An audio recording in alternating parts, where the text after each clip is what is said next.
Welcome to కమ్మని రుచులు. ఇప్పుడు నేను చేయబోయే రెసిపీ పుంటికాయల పచ్చడి. ఇప్పుడు స్టవ్ వెలిగించుకోవాలి. వెలిగించుకొని ఒక గిన్నె పెట్టుకొని అందులో 1 టీ స్పూన్ ఆయిల్ వేసుకోవాలి. 1 కప్పు పుంటికాయలకు 4 పచ్చిమిర్చి పడుతుంది వేసుకోవాలి. అందులోనే కొన్ని టీ స్పూన్ ధనియాలు వేసుకోవాలి, నువ్వులు వేసుకోవాలి, స్పూన్ మినపప్పు వేసుకోవాలి. ఇవన్నీ మంచిగా ఫ్రై కావాలి.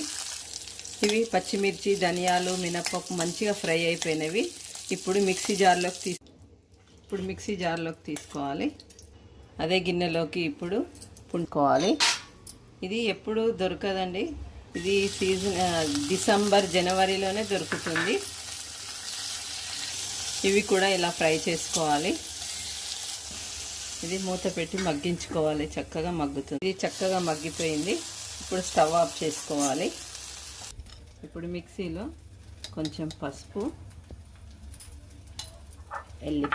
ఎల్లిపాయలు, రుచికి సరిపడా ఉప్పు వేసుకోవాలి.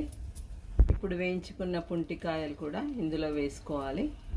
1/2 టీ స్పూన్ షుగర్ వేసుకోవాలి. ఇలా మిక్సీ పట్టుకోవాలి. చక్కగా మెత్తగా మిక్సీ పట్టుకోవాలి. ఇలా అవుతుందండి. కొన్ని వాటర్ పోసి మిక్సీ పట్టుకోవాలి. ఇప్పుడు సర్వింగ్ బౌల్లోకి తీసుకుని చక్కగా మిక్సీ పట్టుకున్నాము. ఇలా అవుతుంది. దీనికి పోపు పెట్టుకుందాం. ఇప్పుడు మళ్ళీ స్టవ్ వెలిగించుకొని ఒక గిన్నె పెట్టుకొని అందులో 1 టీ స్పూన్ ఆయిల్ వేసుకోవాలి.